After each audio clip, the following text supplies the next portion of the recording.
Dear students, today I will explain The Solitary Reaper by William Wordsworth. The Solitary Reaper by William Wordsworth is one of the most remarkable shorter poems in English poetry. It is remarkable for five things. First, imagination. Second, its melody. Third, its suggestiveness. Fourth, its romantic beauty. And the fifth and last, its love for nature. Poet's love for nature is represented exquisitely in the poem. Like so many other smaller lyrics of Wordsworth, this poem also illustrates the poet's profound love for nature.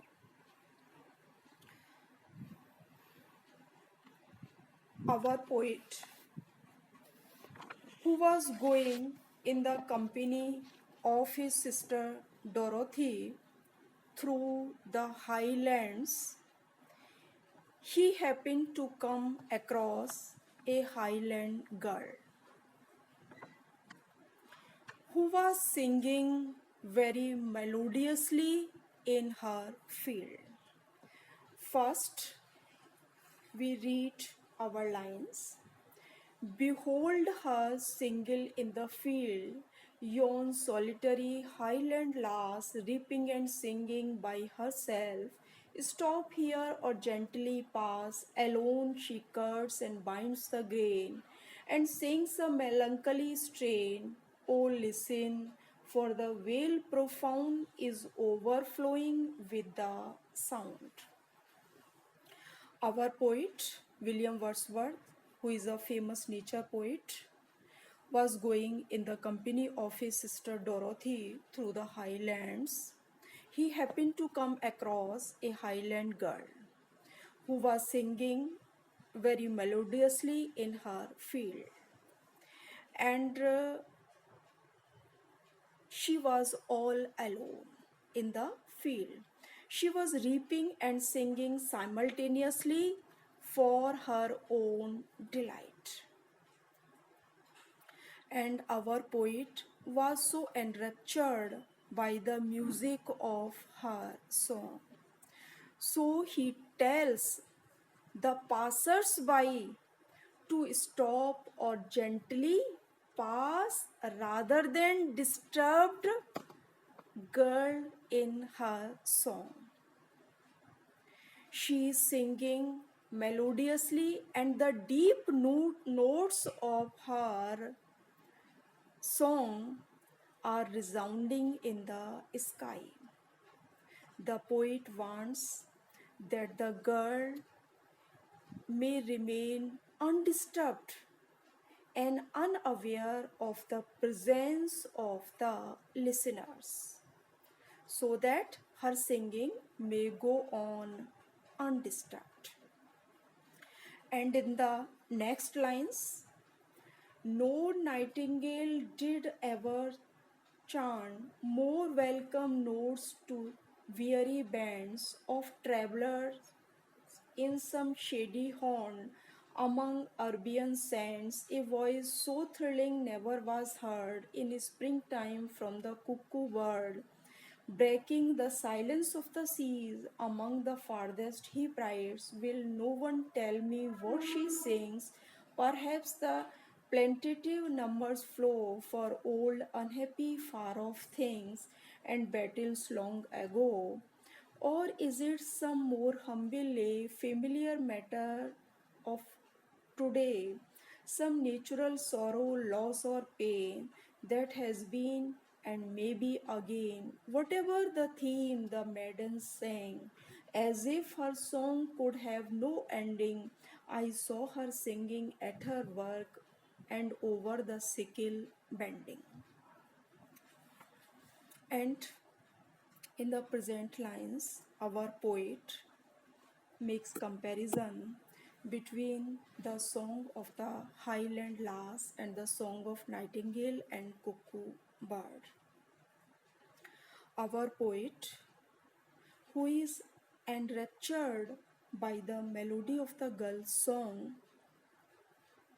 he says, he clears that the song of the Highland girl is sweeter to the poet than that of a nightingale. Nightingale that sings very melodiously and gives pleasure to the wearied and tired travelers resting in the oasis of the Arabian desert. Likewise, the song of the cuckoo bird, in other words, the song of the girl appears to be sweeter and thrilling than the notes of the cuckoo in the springtime.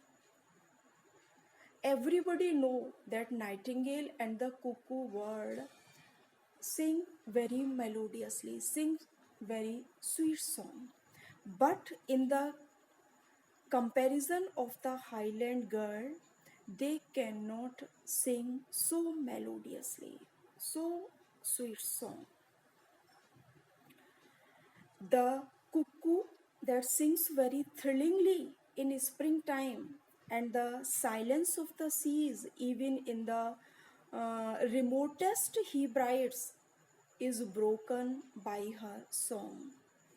But the song of the Highland girl appears to the poet more thrilling and piercing than the shrill, loud notes of the cuckoo bird in the spring time.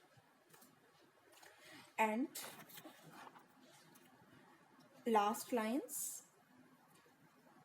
Uh, in the in these lines, the poet,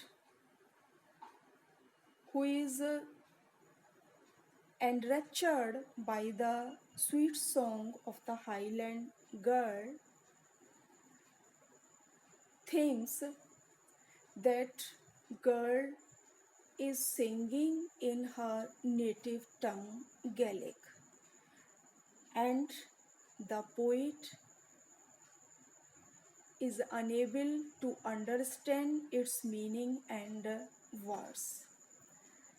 He wants to know what she is singing about, but he is unable because she is singing in her dialect, in her native tongue.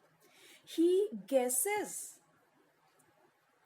that possibly the solitary reaper, the girl, is singing of some old, unhappy, far off things or some battles fought in ancient times. It may be, and that she is singing about some sorrow, loss, or pain that occurred in the past and may happen again in future. And the last lines, first we read, I listened motionless and still, and as I mounted up the hill, the music in my heart I bore long after it was here no more. The poet, who is unable to understand the meaning of the girl's song, is very fascinated, is very enraptured by its music. The girl, who was singing very melodiously, went on singing as if her song would never come to an end. And the poet feels whatever the subject matter of her song may be, but she is singing very sweetly. She is singing while doing her work, and she is singing, bending and reaping the corn with the sickle, and hearing the sweet music of the Highland lass, the poet stood silent. And then he climbed up the hill, and he could no longer hear the music. but he carried the music in his memory, and its memory becomes a joy forever and ever. That's enough.